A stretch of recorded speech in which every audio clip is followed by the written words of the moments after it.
Tyvis Powell is going to join us here in a second. Tyvis and I were speaking yesterday about the report from Pro Football Talk that the Browns in their new stadium will be going to artificial turf, not regular grass. The Browns currently play in a regular grass stadium. I don't know that you need to say regular. Downtown. Natural. Regular, not regular. Natural. When the Browns open their new stadium and they go to turf, it will end a 50-50 split. When, Steve, you want to go to the next graphic, it'll be 17 teams with artificial turf, 15 teams now with natural grass. Tyvis, you're shaking your head. You are not a fan of this decision by the Cleveland Browns to put turf in the new stadium instead of natural grass.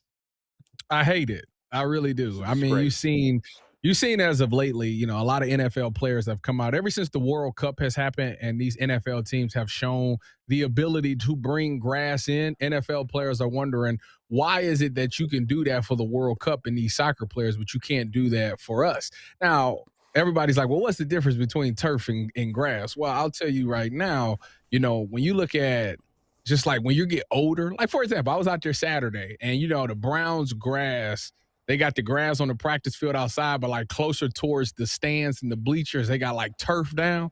I was standing on that with Earl and G, and my knee started hurting. They seen me drop down to a knee like 4 times because my knee started hurting from just being on that turf. Well, that same thing goes on for these athletes. And it's funny to me how you can be all about, trying to do what's best for players and protect players, but this one little thing where you can get grass in there instead of turf, yes, it's going to cost more money for sure. But like if you really want to have longevity with some of these players, then you would do the little things to protect their knees and their joints, which would be getting grass in there. So I hate the fact that they decided to go with turf, but don't get me wrong. I get it from a billionaire standpoint, less maintenance, you don't have to worry about rolling new grass in there every 3 to 4 games, fresh grass and stuff like that. So I get it from that standpoint. But if you want to protect these athletes and want these guys to play for longer amounts of time for your organization, then you should probably do the little things, and that's bring grass to them so they can play on that. Because there's a lot of older guys who don't even want to practice on no turf, let alone play on. See, Tyvis, this is the problem. No offense, but you and the rest of the players have allowed this to happen. What does it mean? You're part of the players' union. What does it mean? I don't You're even part of the players' union. The players' union in the NFL is soft as Charmin. You guys are the toughest athletes, and yet you're the softest players' union. You get run over by the owners every time. This should have been years ago in the CBA that every team had to have grass. What do you mean the owners don't care about the health of the players at all? They don't care. Okay, so what are you willing to give up? Because there's some give and take when you do these negotiations. It's not that nothing. They get nothing they want. No, I'm saying you go you're on the player association, and you go in there and you tell the owners for the new CBA, you say, we demand grass. Yeah. What are you willing to give up? I'm curious. They should. They'll give you grass if you do what? If the players had said at the last collective bargaining agreement, when the league decided to go up to 17 games, and eventually they'd have the right to go to 18. If the players would have said, "We'll only agree to that if you go to natural grass," the owners would have given them that 100%. 100%. I doubt it. Oh, I don't know. I'm telling you, I think they would. Maybe I'm crazy. The owners don't. But you said the owners care about. They don't care about health. They just don't want to get sued. Wait a minute. The new agreement is up, ain't it? Every 10 years. So we got 4 years to go, 3, something like that. We'll see. I'm not sure. I wonder. First of all, like every 10 years. First of all, I don't know that this is set in stone. I bet you this may still change. That's a disgrace by Jimmy. It's multiple years away. We're a long ways away from this. They not putting no grass in there. No. Trust me. Well, but I wonder. I have no idea. I'm not a horticulturalist. Does being in a cold weather climate impact that? Because the only 2 stadiums that have this like rollout where you can roll it out and roll it in are Arizona and Vegas. So being in the winter, being in this cold climate, do you even have the ability? But it's a retractable roof, though. Well, you can do this costs billions of dollars. I think it's is it Madrid? Real Madrid, maybe? They got the thing where if you ever seen they set up, they got their thing where the ground opens up and underneath the ground they're growing the grass. So like it shifts up. The new grass shifts up, so they always plan on different grass. It's kind of crazy. That's I'm awesome. sure it costs them a fortune to be able to run something like that, to be able He's to a grow your own. billionaire, Tyvis. Who cares how much it costs? I'm just saying, it's if you haven't seen it, it's the craziest thing I've ever seen in my life.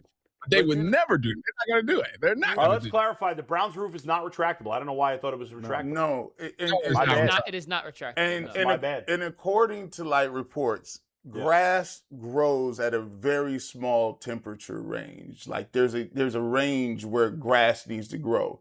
Also, it needs natural sunlight.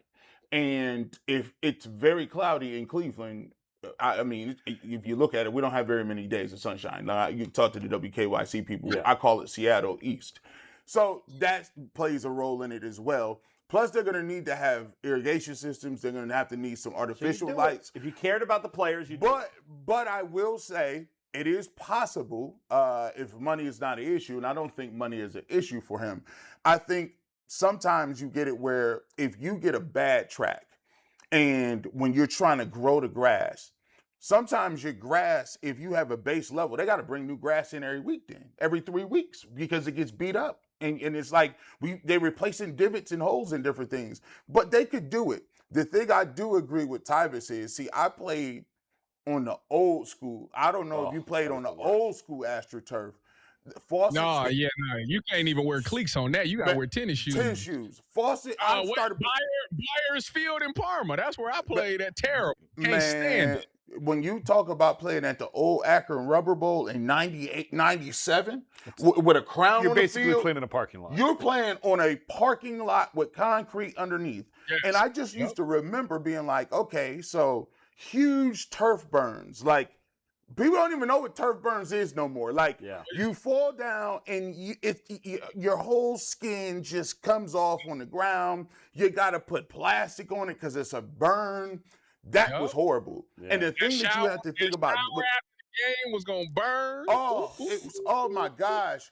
And then when they went to field turf, like it's just funny because you grew up in the evolution of it. Field turf came around and they had black pellets everywhere.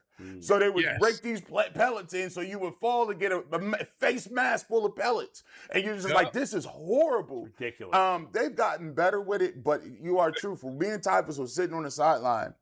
And I said, dang, man, I'm just sitting down. I'm standing up. My back hurt, bro, and my knees and my ankle. He said, you know why? Because we on that turf. And I was like, you're right. There is no give. You walking on concrete, really. Hey, Tyvis, real quick, before we let you go, you obviously were at camp Sunday, right? Or Saturday? Saturday. Yeah. What stood out? What were your impressions of your time there? What stood out is that I think that we need some depth on defense. That's been the thing for the last couple of years. There's obviously a huge difference when you see the one defense versus twos and threes, particularly in the secondary. For some odd reason, I don't know, 20 Ross, I don't know what's up with him. Like, I don't know why people try to get their money off of him, but he's a guy that they either gonna make a big play or he gonna come up with a big play. It's like no in between. You know, it's crazy. I thought Shador and Deshaun had a nice little back and forth. Obviously, Deshaun threw they said 3 interceptions. One of the interceptions really wasn't his fault. Ball kind of got tipped up after the tight end caught it, so I labeled him with 2 that day. Shador had a pick at the end of practice, had another one that didn't drop.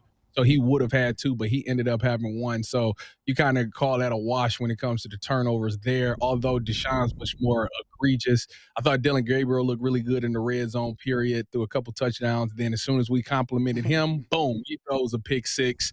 I'll tell you what, our offensive line, for them to have spent so much money on it, granted, this was without pads, they let that defense live in the backfield. It was kind of crazy to see how those quarterbacks was under duress as soon as they snapped the ball. So it's going to be interesting. I know G got to see them with pads on. I'll be out there this upcoming Saturday to watch them, which all the install will be in at that moment. There'll have been a weekend with pads, so I'll be able to get a good look and feel for what this team is going to be. But a lot of my optimistic approach on this season lies on that offensive line being able to create seams for Quinshon Judkins and being able to protect the quarterbacks. And right now, I'm a little bit worried about that. That's why I text you guys and said I had 8 and 9. Right now, it's at 7 and 10. Ooh, oh boy!